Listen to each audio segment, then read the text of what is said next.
हरि ओम हरे कृष्ण। प्यारे ब्रह्मचारियों, यदि आप ब्रह्मचारी हो, ब्रह्मचर्य का पालन कर रहे हो तो आप सौभाग्यशाली हो। कारण यह है क्योंकि आज का जमाना और आने वाला जमाना ब्रह्मचर्य का जमाना है, ब्रह्मचर्य का युग है।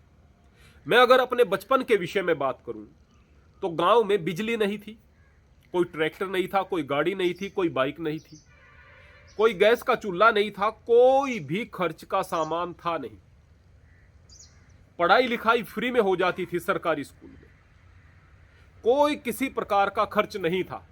यानी व्यक्ति को बहुत कुछ करने की जरूरत नहीं थी, कोई स्पर्धा नहीं थी, साथ में समाज में गंदगी भी नहीं थी। ठीक ठाक जिंदगी सबकी चल रही थी, हंसी खुशी के साथ में। लेकिन आज आप लोगों की आवश्यकताएं बहुत ज्यादा बढ़ गई हैं। आप लोगों को स्मार्टफोन्स चाहिए, आप लोगों को गाड़ियां चाहिए, आप लोगों को बाइक चाहिए, बिजली का बिल होगा, इंटरनेट का बिल होगा, कई प्रकार के अन्य बिल हो जाएंगे, गैस के चूल्हे होंगे, 1000 प्रकार के खर्च होंगे। और पढ़ाई लिखाई में तो इतना ज्यादा खर्च होता है, बहुत ज्यादा। अच्छी जिंदगी जीने के लिए आपको पैसा कमाने की जरूरत होगी, नाम कमाने की जरूरत होगी। अपने लिए आप नहीं कमाओगे, बच्चों के लिए कमाना पड़ेगा, वरना बच्चों में हीन भावना आएगी। जब अपने साथ के बच्चों को वो आगे पाएंगे, बहुत सारी सुख सुविधाओं के साथ पाएंगे।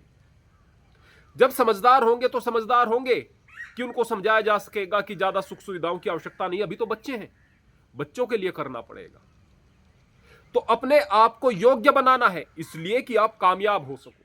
साथ में समाज में जो गंदगी फैली हुई है, इस गंदगी से भी खुद को बचाना है, क्योंकि यह गंदगी इंसान को गिरफ्त में लेने को फिर रही। तो जाहिर सी बात है, आज की तारीख में आप लोगों के सामने बहुत सारी चुनौतियां हैं, और चुनौतियों का सामना केवल ब्रह्मचर्य से किया जा सकता है।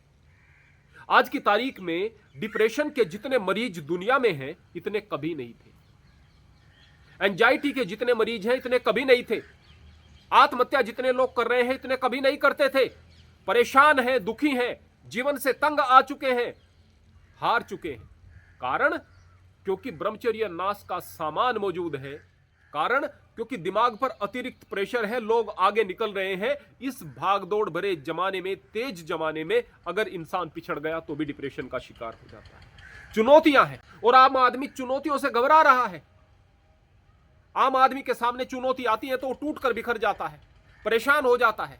लेकिन एक ब्रह्मचारी चुनौती का सामना करने को तैयार रहता है। ब्रह्मचारी कहता है, आज जिंदगी में मजा नहीं आ रहा, आज कोई चुनौती नहीं है।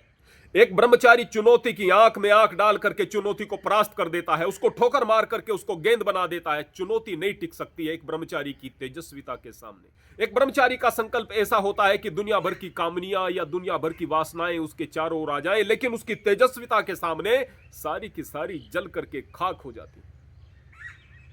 ब्रह्मचारी की भाषा कमजोर नहीं होती। मैं टूट गया हूं, मैं बिखर गया हूं, मैं परेशान हो गया हूं, यह ब्रह्मचारी की भाषा नहीं होती। ब्रह्मचारी शेर की तरह से दहाड़ता है, ब्रह्मचारी चुनौती का इंतजार करता है, ब्रह्मचारी अपनी समस्याओं का समाधान तो कर ही देता है, साथ में मजलूम की रक्षा के लिए खड़ा हो जाता है, उसके साथ के लिए खड़ा हो जाता है। हर किसी का साथ देने की उसके अंदर क्षमता होती है, क्योंकि वह समर्थ होता है।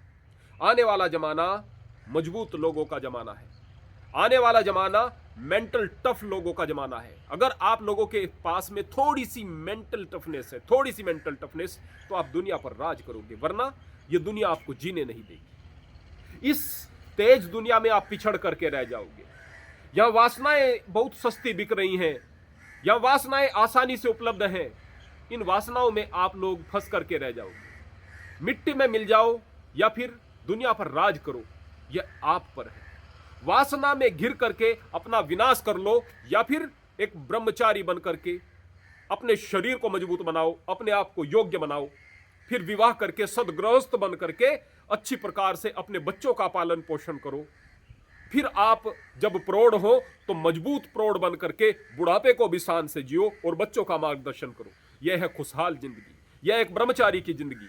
यह रो रो कर जीने वाली जिंदगी नहीं, यह शेर की तरह से जीने वाली जिंदगी है। और एक सामान्य आदमी की जिंदगी, वासना से भरे हुए व्यक्ति की जिंदगी, वासना के गुलाम व्यक्ति की जिंदगी डर से भरी हुई है, तिरस्कार से भरी हुई है, आत्मग्लानि से भरी हुई है। बार बार उसे धक्के खाने पड़ते हैं, बार बार उसे पराजय का सामना करना पड़ता है, बार बार वह हारता है, टूट जाता है, बर्बाद हो जाता है। चुनाव आपका है। आप बर्बादी का चुनाव करना चाहेंगे या फिर दुनिया पर राज करना चाहेंगे? खुलकर जीना चाहेंगे या घुट घुट कर जीना चाहेंगे, परमात्मा के मार्ग पर चलेंगे या फिर पाप के मार्ग पर चलेंगे। ब्रह्मचारी का यह जीवन तो सफल होता ही है, ब्रह्मचारी इस जीवन के बाद भी परम पद को प्राप्त करता है। ब्रह्मचारी लोक में भी सुखी रहता है और परलोक की भी यात्रा अच्छे से करता है। ब्रह्मचारी का लोक और परलोक दोनों सुखमय होते हैं। अतः प्यारे ब्रह्मचारियों, आप खुशकिस्मत हो यदि आप ब्रह्मचर्य का पालन कर रहे हो। हरि ओम, हरे कृष्ण।